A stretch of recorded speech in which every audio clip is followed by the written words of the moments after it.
반갑습니다. 조쌤의 감성국어의 조성욱입니다. 자, 오늘은 조쌤의 십찍먹 동창이 밝았느냐라는 시조와 위백규의 농가 구장, 그리고 정하규의 농가 원령가를 함께 살펴보도록 하겠습니다. 선생님이랑 교재 1일부터 이게 쭉 수업을 해서 이제 드디어 마지막 16일차에 도착을 했습니다. 선생님과 함께한 문학 수업이 이제 마무리 단계에 접어들고 있는데요. 수업을 듣기 전과 그 다음에 들은 후에 여러분들에게 좀 많은 변화가 있었는지 모르겠습니다. 개인적으로는 좀 실력의 향상이 됐으면 하는 그런 바람이 있습니다. 문학 작품을 보는 눈이나 문제를 대하는 자세, 이런 것들이 많이 업그레이드 되었으면 좋겠다는 생각이 있네요. 선생님도 마지막까지 최선을 다하고 여러분도 계속 열심히 해서 마지막에 웃을 수 있는 결과를 기대해 보겠습니다. 자, 우리 같이 한번 파이팅 할까요? 자, 여러분 파이팅! 좋습니다. 자, 오늘도 소스와 함께 해석하는 조쌤의 시를 소스에 찍어 먹는 시 찍먹 수업 출발해 보도록 하겠습니다. 자, 소스로 가보도록 합시다. 선생님이 얼마 전에 그 뉴스를 보다 보니까 그 미국의 그 바이든 대통령이 오하이오주라는 곳을 방문해서 일정을 마치고 돌아가던 중에 갑자기 차를 돌려가지고 일정에 계획되어 있지 않은 아이스크림 가게를 방문해서 거기서 초코칩 아이스크림을 사 먹고 가게 점원과 이렇게 사진을 찍은 일이 기사로 보도되었습니다. 평소 바이든 대통령은 아이스크림을 무척 좋아하는 아이스크림 애호가라고 알려져 있어서 뭐 이렇게 대통령이 일반 가게에 들어가서 아이스크림을 사 먹고 나온다 라는 걸로 이런 행보가 이제 굉장히 서민과 이 서민적인 그런 느낌이다 해서 지지율도 높아지고, 또 뭐 우리나라 사람들도 우리나라 대통령과 비교하면서 이 기사에다가 멋있다, 인간적이다 라는 내용의 댓글들을 많이 다는 것을 보았는데요. 바이든 대통령의 이러한 행동이 의도된 행동인지 계획적인 건지 지지율을 높이기 위한 것인지 아닌지는 뭐 정확하게 알 수는 없습니다. 하지만 이러한 행동을 했을 때 사람들은 이 대통령의 평소의 행동이나 태도에 따라서 반응이 달라질 수 있을 것 같습니다. 사실 있잖아요. 이 바이든 대통령도 그렇지만 우리나라의 정치인들도 선거철이 되면 평소에 가지도 않던 재래시장을 방문해가지고 막 국밥을 사가지고 막 먹으며 오뎅 사가지고 막 먹고 하는 행동을 그냥 뭐 가서 방문만 하면 될 건데, 굳이 카메라 데리고 가가지고 촬영 잘 나왔는지 촬영해가면서 내가 이만큼 서민의 생활을 잘 아는 후보고 정치인이다, 그러니까 나를 뽑아달라, 막 이런 식으로 과시를 하는 경우가 많이 있는데, 국밥 먹는 것만 봐도 이게 평소에 국밥을 좀 먹었는지 아니면 이제 처음 먹는 건지, 또 심지어는 뭐 지하철 처음 타가지고 표도 못 사는 뭐 그런 정치인들도 있다고 안 합니까? 그죠? 얼마나 곱게 잘하셨으면. 뭐 선생님이 뭐 정치에 대한 비판을 하자는 것은 아니지만 이런 어떤 그 선거 때만 그렇게 하는 행동들이 그렇게 좋은 시선으로 보이지는 않는다라는 것이죠. 선생님이 왜 오늘따라 이렇게 그 바이든 대통령과 우리나라의 정치인들이 선거 때만 되면 서민을 그렇게 자기가 이해하는 것처럼 보이려고 하는 흔히 그 서민 코스프레라고 하는데요. 이 서민 코스프레 이야기를 하느냐? 오늘 우리가 배울 작품들은 조선시대에 쓰인 시조와 가사 중에서 농촌에 관한 작품입니다. 조선 사대부들이 쓴 그 작품 중에는 농촌이나 자연을 소재로 한 작품이 꽤 많습니다. 근데 대부분은 농촌과 자연을 한적하고 쉴만한 어떤 소박하게 사는 그런 것으로 묘사를 합니다. 하지만 농촌이 뭡니까? 농촌은 농사를 짓는 촌 아닙니까? 진정한 모습이 농사를 짓는 곳이에요. 농촌은 양반들이 가서 한적하게 쉬는 자연 좋고 공기 좋고 물 좋은 데가 아니라 농민들이 땀을 흘려서 벼를 가꾸고 작물을 가꾸는 땀의 체험 삶의 현장이라는 겁니다. 누군가에게는 자연의 아름다움을 즐기는 편안한 휴식 공간이었을지 모르나 누군가에겐 가족들의 생계가 달려있는 고생의 현장이었던 것이죠.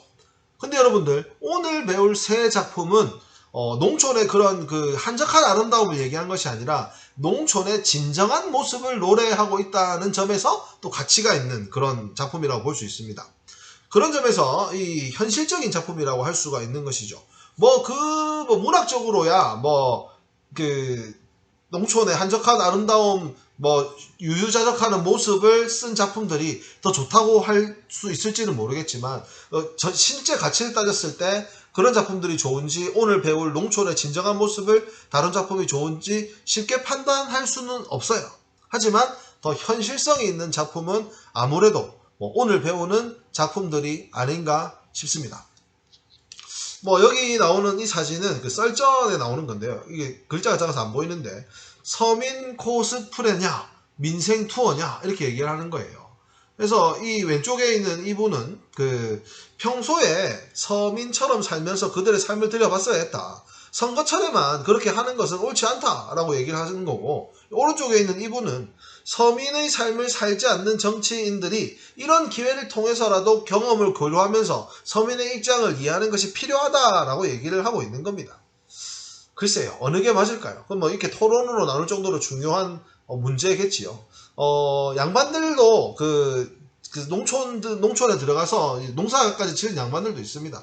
근데 아마 농사를 지어봐야 진정한 그 농사의 힘듦이나 농민들의 삶을 더 잘 알지 않을까 하는 게 선생님의 생각이긴 한데, 더 이상은 너무 정치적 성향을 띠는 발언일 수 있을 것 같아서 여기서 중단하도록 하겠습니다. 아무튼 오늘은 농촌의 어떤 모습을 담아냈는지 작품을 같이 한번 살펴보도록 하겠습니다. 자, 그러면 여러분 작품으로 출발! 자, 제일 처음에 가죠, 가. 이거는 그 남구만 씨의 시조. 동창이 밝았느냐로 더 유명한 시조입니다. 3장 6구 45자 내외 세 줄짜리 단시조로 되어 있는 평범한 시조 형태. 세 줄밖에 안 되어 있습니다.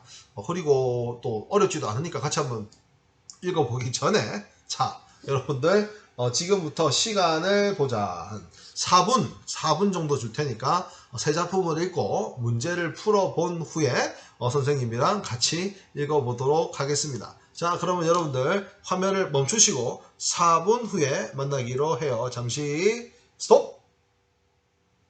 네, 여러분 4분이 지났습니다. 같이 한번 보도록 하겠습니다. 답은 한번 맞춰보셨나요?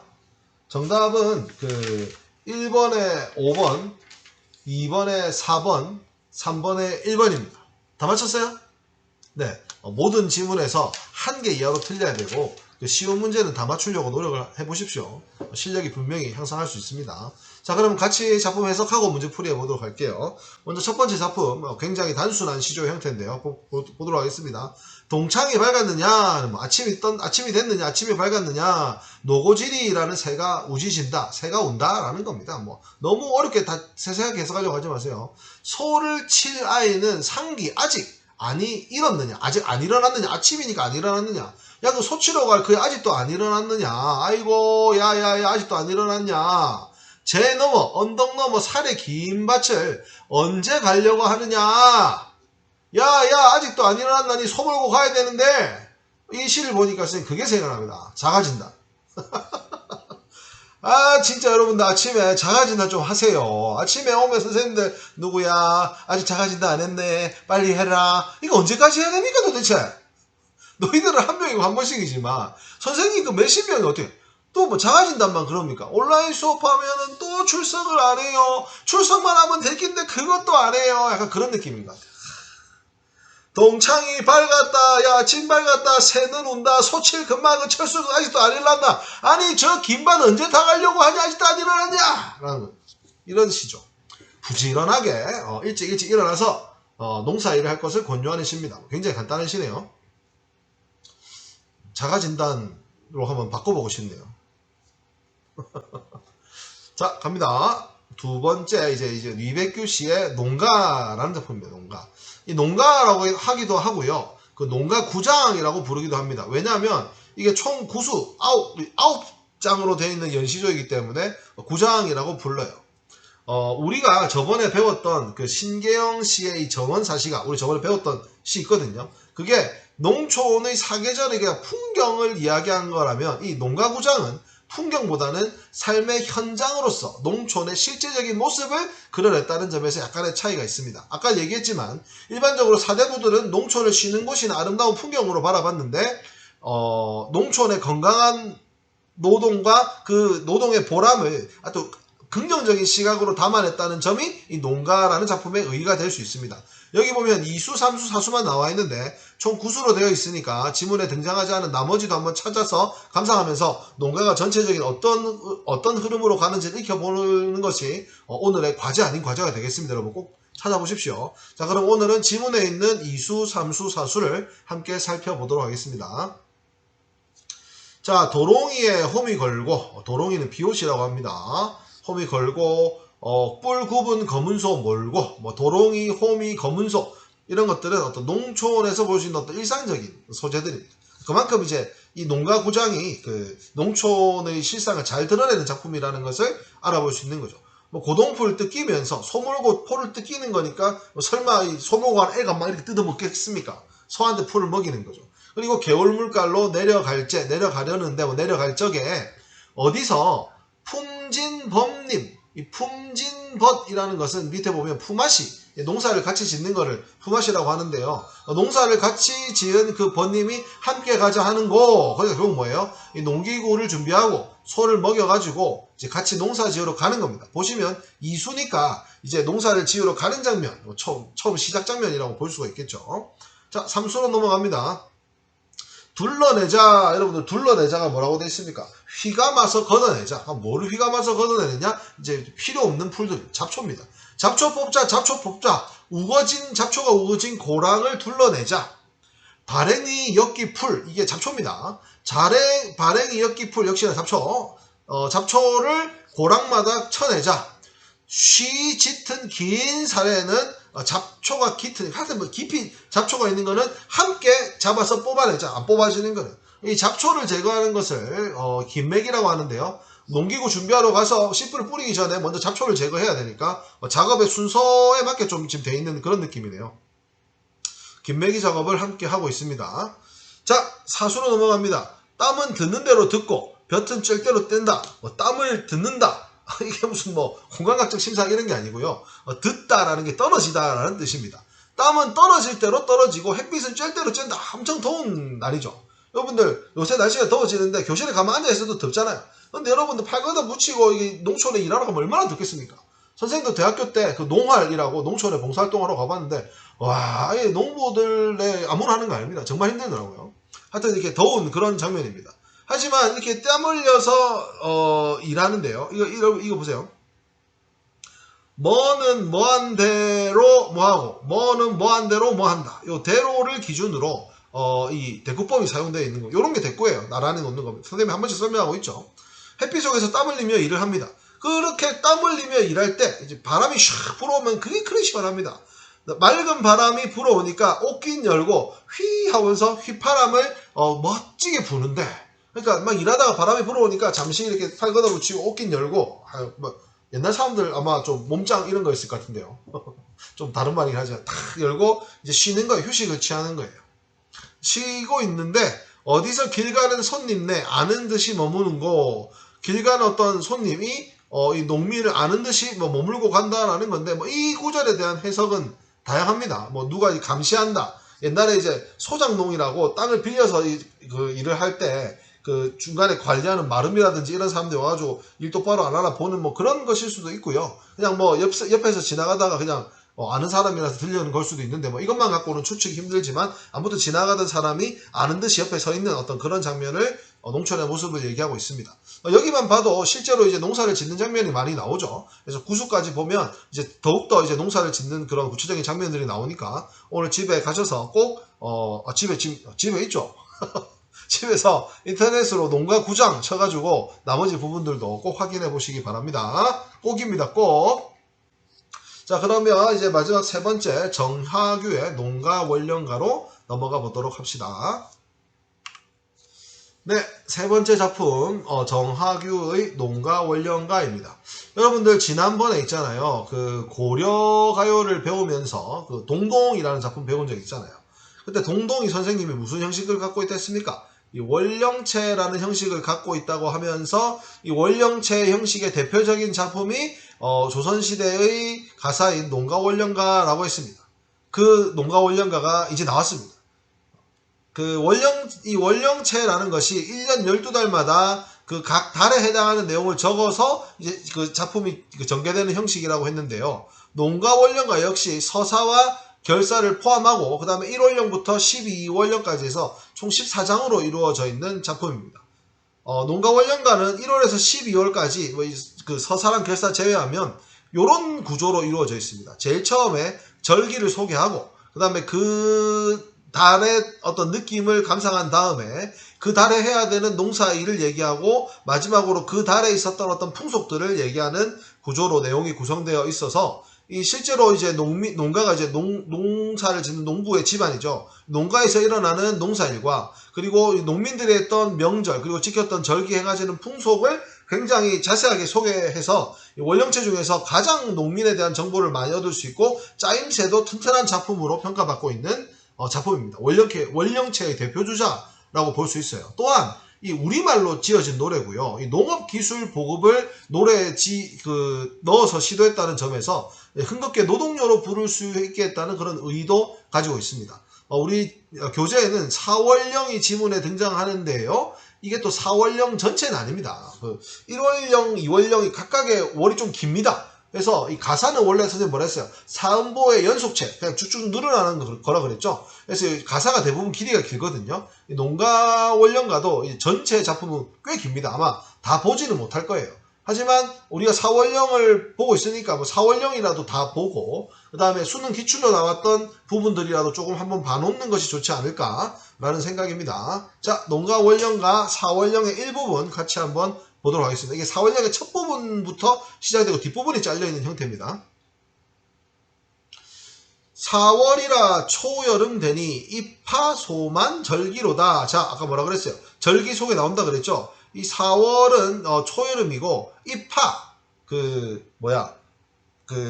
여름에 들어간다. 여름 화자랑 들어갈 입 여름에 들어가는 겁니다. 이게 음력이니까 실제 4월하고 좀 다를 수 있습니다. 입하소만이라는 어떤 절기가 있는 4월 그리고 비온 끝에 볕이 나니 날씨도 화창하다. 떡갈나무 퍼질 때 잎이 벌어질 때 퍼질 때 뻐꾹새도 자주 울고 보리 이삭을 펴어내니까 꾀꼬리가 노래한다. 요게 이제 그 4월의 어떤 풍경이죠. 요게 이제 4월의 어떤 풍경에 대한 감상이라고 보면 되겠습니다. 아까도 얘기했다시피 절기 소개, 감상, 농사일, 세시풍속으로 각 원령이 구성되어 있습니다. 그 중에서 이 절기 소개와 감상까지 봤습니다. 그럼 이제 농사일이 나오겠죠? 농사도 한창이고 누에다가 이제 비단을 만드는 이제 누에치기도 한창이다. 남녀노소가 전부 이제 농사일과 누에 고치를 치는 데 있으니까 집에 있을 틈이 없어요. 전부 다 이제 일하러 가야 되니까. 그러니까 적막한 쌀인문, 출인문. 드나드는 사람이 없으니까 적막하죠. 녹음 속에 닫았다. 녹음이라는 게 저번에 말했잖아요. 이렇게 푸르는 거. 그러니까 이제 초여름이 되면서 이제 꽃이 떨어지고 푸른 잎이 나면서 농사일이 바쁘니까 다들 나갔으니까 살인문이 녹음 속에 닫혀있는 그런 조용한 그 농가의 모습을 얘기하고 있습니다. 자, 그러면서 이제 농사에 관한 얘기를 하고 있는데요. 목화를 많이 갖거라. 이 길쌈이라는 게 뭐예요? 실을 뽑아내는 거죠. 목화를 많이 갖고 와야 나중에 옷 입을 길쌈을 할 수 있고 수수, 동부, 녹두, 참깨 이제 요때 심어야 될 어떤 작물들입니다. 부룩을 적게 해라. 부룩이 곡식과 채소를 심는 사이사이에 다른 어떤 농작물을 심는 일인데 얘들을 심을 때 좀 부룩을 적게 갖고 심어라는 어떤 농사법을 얘기해주고 있는 겁니다. 그 다음에 갈 꺾어 걸음을 할 때는 풀을 베어 섞어라 라고 되어 있습니다. 갈이 뭔지 이런 거 녹두가 뭔지 동부가 뭔지 다 알 필요 없어요. 어쨌든 이런 작물들을 뿌리고 그 다음에 걸음을 잘 주는 방법을 하고 있습니다. 그리고 물된 논을 썰애질을 하고 이런 모내기 들어봤죠? 모내기라는데 썰애질을 한 다음에 썰애라는 그 농기구를 통해서 땅을 긁어낸 다음에 이런 모를 해라. 이런 모내기를 해라라고 하면서 여러분들 여기 뭡니까? 농사를 어떻게 짓는지 아까 말했잖아. 우리말로는 농업기술을 보급을 시도했다 그랬죠. 어떤 그런 부분들이 담겨 있습니다. 그러니까 절기 소개, 감상, 농사일의 일부분까지 나왔는데 그 뒤에 부분이랑 세시풍속이 뭐가 있는지는 생략이 되어 있습니다. 아마 이 뒷부분에 세시풍속이 있지 않을까 그렇게 생각하고 있습니다. 실제로 한 장의 길이가 이거에 한 6배에서 8배 정도 훨씬 깁니다. 그러니까 여러분들 한번 꼭 보도록 하십시오. 자, 그러면 여러분들 문제를 함께 풀어보도록 할게요. 자, 먼저 1번 가에서 다에 대한 설명으로 가장 적절한 것을 찾는 문제인데요. 자, 보도록 합시다. 1번, 가에서는 근경에서 원경으로. 이 근경은 뭡니까? 이 화자를 중심으로 화자에게 이 가까운 부분이 가까울 근자를 써서 근경이에요. 그리고 화자로부터 이렇게 멀리 떨어져 있는 게 멀리 있다 해서 원경이에요. 그러니까 근경에서 원경으로 간다는 것은 화자의 시선이 가까운 데서 먼 곳으로 이동을 하는 건데요. 가를 보세요. 동창이 밝았느냐, 노고질이 우지진다, 소치라인은 아직 안 일어났냐, 그 밭 언제 가려고 하느냐, 뭐 그런 거 없어요. 시선의 이동 자체가 없어요. 그래서 이게 1번에서부터 안 됩니다. 다는 원경에서 근경, 멀리서 가까이 온다고 하는데 다 한번 읽어보세요. 초여름이 됐다, 입하 소만 절기다, 그리고 4월은 이런 모습이다, 그리고 가까이 오나? 그런 게 아니고 그냥 그 경치를 얘기하고 그 다음에 농사 일에 대해서 얘기하는 겁니다. 그래서 가와 다는 특별히 시선의 이동이 드러나는 부분이 아닙니다. 그래서 1번은 답이 안 됩니다. 2번, 나의 이수에는 생성, 다에는 소멸. 생성은 없던 게 생겨나야 되고 토멸은 있던 게 없어지는 건데요. 나의 이수를 볼까요? 도롱이에 홈이 걸고 뿔 굽은 검은소 몰고 고동풀을 뜯기면서 개울물가 내려갈 때 어디서 품앗이 하던 번님이 함께 가자 하는 거. 이 번님이 갑자기 없다가 팍 나타나면서 생성의 이미지일까요? 그런 게 아니고 그냥 길에 지나다니는 풍경 자체를 얘기한 거지 뭔가 생겨나는 게 아니에요. 그러니까 생명을 잉태를 한다거나 꽃이 열매를 피운다거나 그런 식으로 해야 생성의 이미지라고 할 수가 있겠습니다. 그럼 다는 소멸이냐? 농사를 얘기하는데 없어지는 게 뭐가 있어요? 소멸 없습니다. 그래서 2번도 답이 안 됩니다. 자, 3번, 나의 삼수와 다에서는 둘 다 있어야 되네요. 화자의 심경 변화에 따라 시상이 전개된다. 여러분, 화자의 마음이 변하면서 시상이 전개되는 경우가 많은데, 그럼 화자의 어떤 마음 상태가 변해야 됩니다. 근데 여러분, 나의 삼수는 처음부터 끝까지 둘러내자, 잡초를 뽑고, 잡초를 뽑고, 끝까지 뽑자, 다 같이 뽑자, 이 소리입니다. 그러니까, 심경이 변화할 새가 없어요. 무조건 잡초 뽑는 거예요. 근데 무슨 화자 심경 변화가 나타나겠어요? 그리고 다도 뭔데요? 4월 됐다. 이런 날씨인데 가만히 있지 말고 농사 열심히 해라. 목화 많이 심어라. 이것도 심어라. 저것도 심어라. 걸음할 때는 풀매라. 물된 돌 썰어지하고 모내라. 이렇게 하고 있는데 무슨 화자의 신경 변화가 나타납니까? 그러니까 답이 안 돼요. 거짓. 4번, 나의 사수와 다에는 반어적 표현이 활용되고 있다. 여러분, 반어가 뭡니까?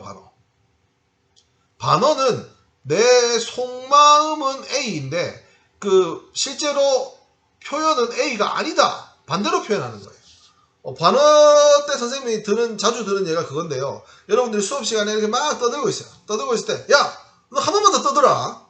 이렇게 선생님이 얘기를 했으면 그 친구가, 네, 선생님 한 번만 더 떠들게요. 하고, 한 번 떠들어서 됐어요. 잘했죠? 이렇게 합니까? 한 번만 더 떠들라는 건 한 번이라도 더 떠들지 말라는 소리잖아요. 내 마음속에는 진짜 네가 조용히 했으면 좋겠다라는 얘기를 하고 있는데 표현은 떠들어라고 하잖아요. 이런 게 반어입니다. 그러면 나의 사수에 반어가 있는가? 땀은 듣는 대로 듣고 벼슬 짤 대로 째고 옷긴 열고 휘파람 부는데 길 가는 손님 내가 아는 듯이 머문다? 거기서 반어가 어디가 있어요? 다 해도 전부 농사일이잖아. 그러니까 여러분 고전 작품에는 표현법이 잘 안 쓰이고 더군다나 이렇게 실상을 표현한 작품에는 더더욱 쓰이기가 힘듭니다. 그래서 답이 안 됩니다. 5번, 그래서 가나 다에는 모두 청각적 심상, 소리가 나타나야 되네요. 가에는 뭐가 있어요? 노고질이 우지진다, 새가 짖는다, 소리 아니가. 나의 긴 휘파람 분다, 소리 아이가. 다의 뻐꾹새 자주 울고 꾀꼬리 노래한다, 소리 아이가. 맞나 아이가? 소리다 아이가. 그러니까 뭡니까? 참. 답은 5번이 되는 거죠. 자, 2번, 기역에서 미음에 대한 이해로 적절하지 않은 것은, 잘 보시면 이 기역, 미음 줄 꺼놓고 거기를 이해하는 거니까 이 고전 시가에 나오는 이런 유형의 문양은 그냥 해석을 하는 겁니다. 해석을 하는 거. 여러분, 이 해석을 하는 거기 때문에 고어로 돼 있을수록 어렵는데요. 여기 이 작품들은 옛날 표현들이 거의 없습니다. 그래서 그렇게 어렵지 않을 거라고 생각을 됩니다. 아까 1번, 2번, 3번, 5번은 선생님이 해석한 걸 참고하면 그 뜻이 그 뜻이라는 것을 알 수가 있어요. 1번 보세요. 밝아오는 동창 해가 뜨고 노고지의 지저김을 통해 아이가 일어나야 할 때임을 알려준다. 기억. 농창이 발간된다, 노고지를 우진다, 소치다, 아직 안 일어났나, 일어나야 된다, 이거 맞죠? 그 다음에 2번 보세요. 도롱이에 홈이 걸고 뿔검은 거무소 몰고 가는 모습을 통해서 고동포 뜯기면서 개울물가 내려간다. 농사하러 가는 장면 맞잖아요. 더 이상 뭐 거짓인 게 어디 있습니까? 자, 디귿 보세요. 디귿. 발행이 엽기풀을 고랑마다 둘러내자 고랑의 풀을 맞아내봐 걷어내는 것을 통해 농사일을 함께 마주 잡아 걷어내니까 함께 하는 건 맞죠? 괜찮네요. 4번 봅시다. 4번.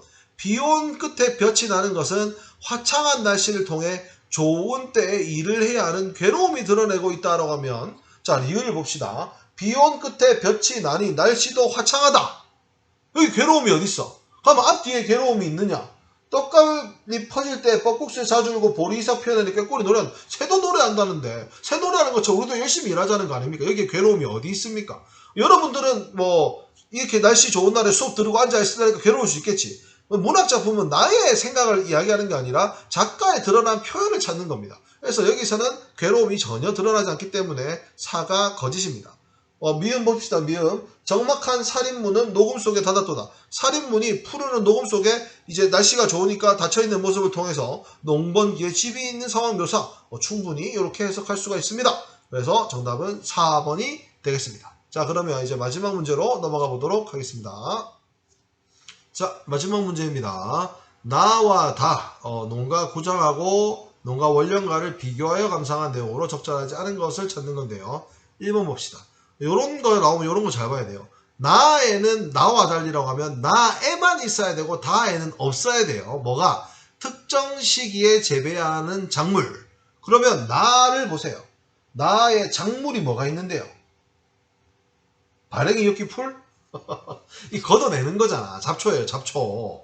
근데 농기구 챙겨가지고 잡초 뽑고 일하는 건데 이런 작물이 나올 수가 있습니까? 그래서 나에는 안 나와 있습니다. 오히려 다에 보시면 뭐 목화, 수수, 동부, 녹두, 참깨, 부룩, 보리이삭 뭐 이런 것들이 나와 있잖아요. 그러니까 이런 게 등장하고 오히려 바뀌었습니다. 다에는 나와 달리라고 하면 맞는 게 될 수 있겠지만 요 문장 때문에 1번은 X. 그럼 1번이 답이네요. 거짓이니까. 그럼 나머지가 다 참이 돼야겠네요. 2번 볼까요? 나에는 나와 달리 똑같습니다. 나에 있고 나에 없어야 돼요. 농사일 중에 휴식을 즐기는 여유로. 나에 아까 휴식 즐기는 거 뭐 있어요? 땀은 땀대로 나고 땡볕은 내는데 갑자기 맑은 바람이 부네. 옷긴 열기고 휘파람 분다. 여러분도 이렇게 생각할 수도 있어요. 더우니까 옷 풀어 제끼고 휘바람 불면서 일한다 라고 생길 수도 있지만 이게 휴식으로 봐도 문제가 없지 않잖아요. 옷긴 열고 휘파람을 부는 휴식 장면. 농사일 중에 휴식을 즐기는 여유로 휘파람 부는 게 휴식이라고 충분히 생각할 수가 있죠. 그래서 나에는 이게 있고요. 다에 보면은 뭐 계속 어떤 식으로 농사를 해야 된다지만 나와 있기 때문에 다에는 없어요.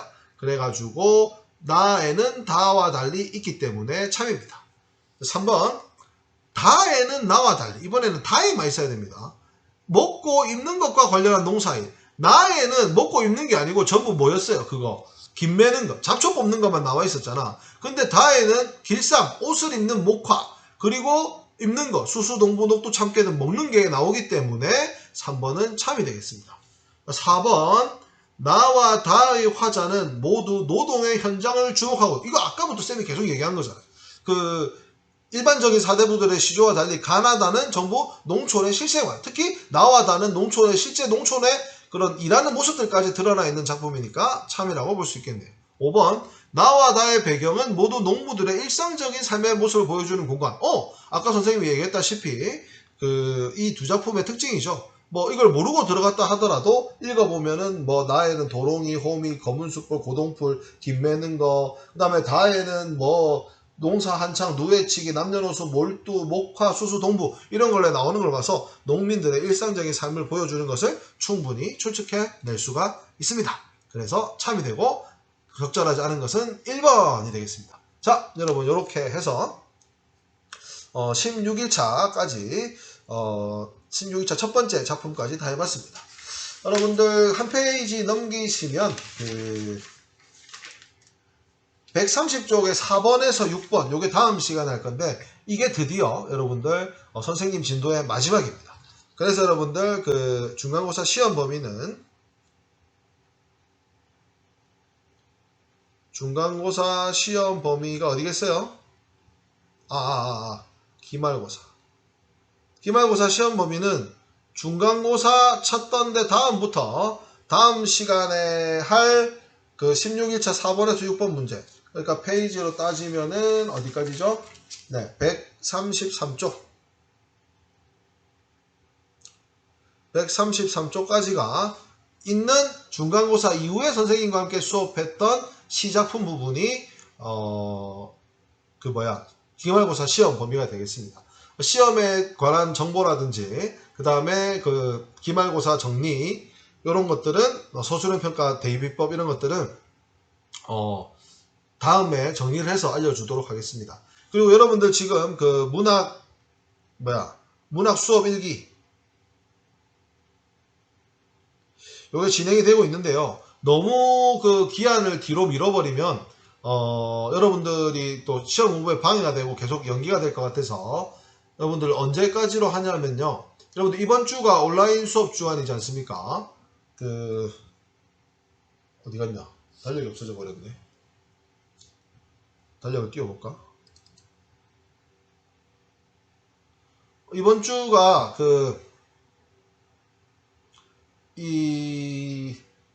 오늘 며칠이에요, 여러분? 6월 3일, 요준고. 우리 이번 주가 7일부터 11일이잖아요. 요 온라인 그 주간, 그 다음에 요 다음 주에 오면은 여러분들이 그걸 하게 되거든요. 이 내가 지은 시. 그러니까 여러분들 이번 주에 요 13일, 일요일 밤까지 그거는 좀 올려주시기 바랍니다. 1번. 나의 최애 작품. 나의 최애 작품은 활동도 하고 첨부 파일로 제출하고 그 다음에 비공개 댓글로 쓰는 건데 요거 언제까지 한다고요? 6월 13일 일요일 선생님이 월요일 아침에 확인할 테니까 일요일날 잠자기 전까지 나의 최애 작품은 끝내주시기 바랍니다. 그러면 그 다음 주에 여러분들이 오면 내가 지은 작품 활동을 할 시간을 부여를 하도록 하겠습니다. 그러면 이제 마무리하고 이제 시험 준비해가지고 기말하면 한 학기가 마무리가 될 것 같습니다. 자, 여러분들 오늘도 고생 많으셨고요. 온라인 기간입니다. 온라인 기간 동안 출결, 그 다음에 선생님의 수업 후기 성실하게 잘 써주시기를 바라면서 오늘은 여기서 인사하도록 하겠습니다. 자, 여러분들 다음 시간에 만나요. 안녕.